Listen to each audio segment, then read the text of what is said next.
In today's thrift store challenge, we will be headed off to Target to look at the brand new fall collection through the Hearth and Hand line, as well as the Magnolia website to get loads of inspiration.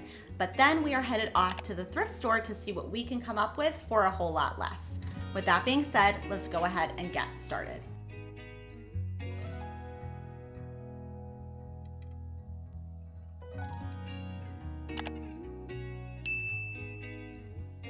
Starting off this video with some decorative tray options, there's definitely a theme going with a lot of scalloped edges, brass pieces, and a lot of stoneware as well. So when I found this tray here was originally from Target through the Threshold by Studio McGee line. Now, it did have quite a bit of wear and tear to it, but nothing that couldn't be fixed with either a magic eraser, or if it comes down to it, if we have to do a really just simple and easy painting technique. I personally always like to start with the easiest option first, so I did just try to take a magic eraser to it, specifically more on those black spots there, but it was unfortunately not coming out with the magic eraser. So second option was we're gonna have to do some painting. So a no-fail paint combination that looks good every single time is Shiplap by Magnolia, and then you will go over that with some watered down antiquing wax to give an aged effect with a damp paper towel. I've done this so many times, and every time it comes out, I absolutely love the end result.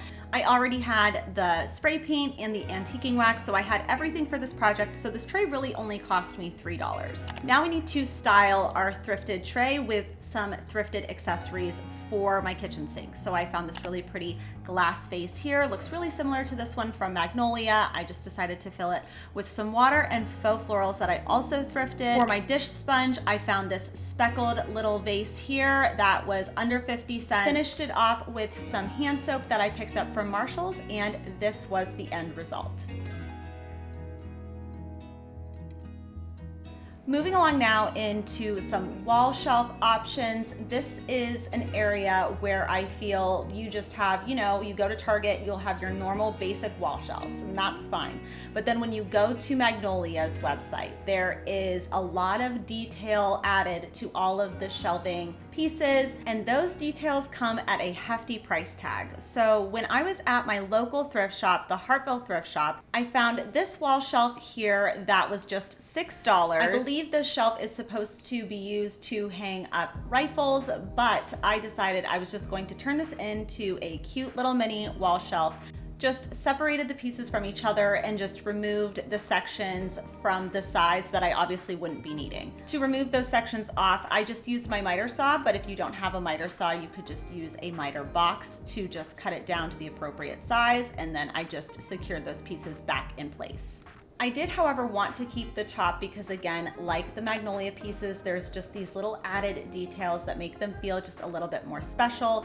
So I did have to cut those down just ever so slightly on the sides just so they fit in that slot a bit better. Before attaching those two pieces together, I did spray paint both sections there with some matte taupe spray paint, and then with a chip brush, just adding some watered down antiquing wax to give a kind of faux grain effect. This paint combination is the exact one that we used on our stair rail that was very outdated and was so budget friendly to do it this way. Because I ended up keeping the initial hardware that the shelf came with, this really only cost me $6. I think it makes the perfect moment as I'm walking down the staircase. It ties in that same wood grain, and it was done so affordably because I shopped it secondhand. Again, with the trays, there is a theme with the pottery. Anything scalloped, you're gonna be in good shape. You'll even see that with her Hearth and Hand line through Target, a lot of scalloped pieces. Even in this latest issue through Magnolia, it's all the rage with the scallops. So if you find something at the thrift store, maybe you just find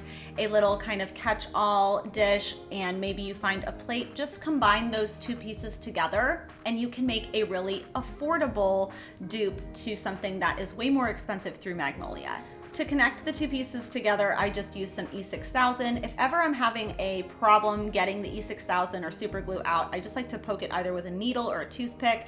I wouldn't use hot glue here. I find that when you use hot glue on glass or ceramic pieces, it just doesn't hold up over time. You can use it in addition, but I wouldn't use only that. So one of my neighbors was over while I was making this project and they wanted to take it home for their bedroom. So I don't have any footage to share with you guys on how it actually turned out, but you guys get the overall idea. Find two pieces that are similar in shape, combine them with a heavy duty adhesive, and you can get a really similar look on a budget. Now for the fall things. I know it's early, but if you are someone like myself who makes a lot of your own fall decor, then getting a head start is always a good idea. And as of today, when this video goes live, you can shop the new Hearth and Hand line through Target. While I absolutely think this is one of her best drops, I think it's also important to note that you don't always need to buy the newest piece. Oftentimes you don't even need to go to the thrift store. You have exactly what you need at home to just kind of combine different pieces together with things that you already have. So for example, this faux floral arrangement initially started out through the Studio McGee line with the burgundy leaves. I took those off, added pine leaves for Christmas, and now this time around, I'm going to add these leaves here that I've collected over time at the Goodwill bins. I do like to add, especially for fall, a little bit of brown acrylic paint to the leaves just to give it a more realistic, subdued look. It's important to kind of pay attention to those small details. It's not orange, it's umber, it's not red, it's burgundy. Making those more subdued color choices, in my personal opinion, will give your space a more high-end and elevated look, and you can do so super affordably, but you just have to be intentional with the choices that you're making. An element we haven't already discussed that you will want to incorporate if you love Hearth and Hand and you love Magnolia is black iron. And that is very kind of categorical with industrial decor as well as farmhouse. So when I came across this mailbox here that was just $20 at my local antique store, it was the perfect size, and it was kind of rare because the wall that this is going to be going on is very small. It was a little bit scratched up, so I just took some textured black spray paint by Krylon. I like this one, especially if you're trying to get a more kind of iron-like look. It gives you that kind of texture that iron has as well. I then just sealed it with a matte clear sealer, and this was the end result.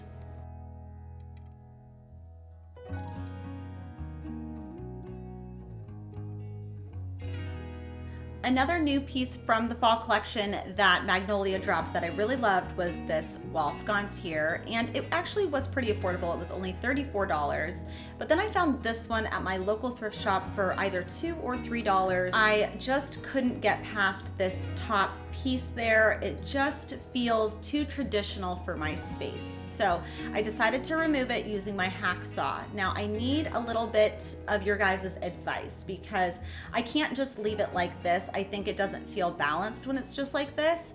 So my plan was to either use some like air dry clay to kind of create another base, or to find another metal piece and weld the two pieces together using like JB Weld or something like that. So any tips that you guys might have for the end result of this project, just leave me a comment down below. Moving along now into some decorative box options. So this is one thing I'm actually going to purchase, is this first aid kit box, just because I've never seen anything look so cute as that. So I definitely think that's worth the investment. But other metal boxes you can definitely find at the thrift store. You just might have to do a little bit of digging and reimagining, maybe a little bit of painting. In addition to metal boxes, you'll want to look for leather boxes or even just any box that you can wrap and then stack. So when I found this stack of 3 boxes for just $4 for all 3 of them, again, used my 35% off coupon.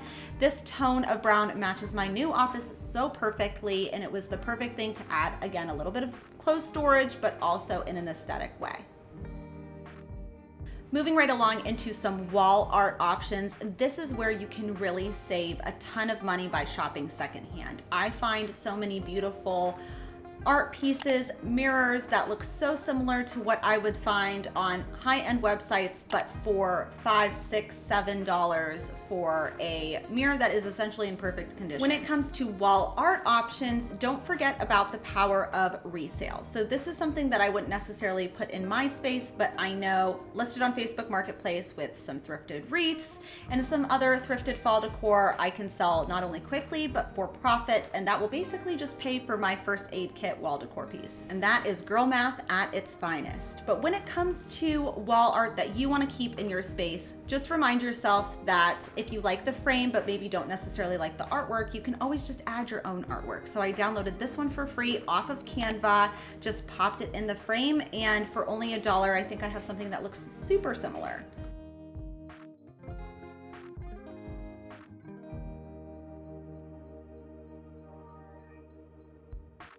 Next up, let's talk about some outdoor accessories. So through the Magnolia line, I love this tone of green that she uses. It's got definitely a brown undertone.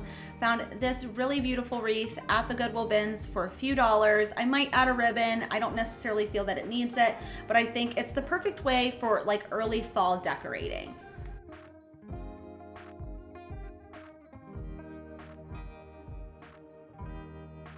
Also, don't forget about your doormats, especially outdoor doormats. You can, of course, just paint over these, transform them into anything you want. Now, this one I ended up selling as part of that Facebook Marketplace listing, but if you really like, let's say, this doormat here, just grab a couple colors of paint. Maybe I found this stencil at the Goodwill bins, and you can create something super similar. In addition to that, another outdoor item that is, I guess, kind of random for Hearth and Hand to sell are some of these outdoor games. And I weirdly found a cornhole set that was in great condition with all of the pieces for like $5 at the Goodwill bins. So, I mean, this is definitely a rare find. I don't think I've ever seen this before, but it was a major savings, especially when you compare it to some of even the Target prices. And last but not least, this isn't really my style, but I did want to make sure to include it for those of you who are really trying to nail that Magnolia or Hearth and Hand aesthetic, is to make sure that you're incorporating things that are wooden, but that are etched or scalloped or carved, because that is a common theme throughout, especially the Magnolia website. And you can definitely find those pieces at the thrift store that might just need a little tweak or two. Another suggestion is to kind of use those wooden pieces you might find at the bins for like $1 or $2 and try etching something yourself. I've seen so many, amazing creative people out there learn that skill, and I think that if it's something that you're really trying to achieve on a budget, that would be a way to do so. And that really wraps it up for today's video. Thank you guys so much for watching. Let me know down in the comments which project or hack or find was your favorites, and I will see you guys next Sunday. Bye for now.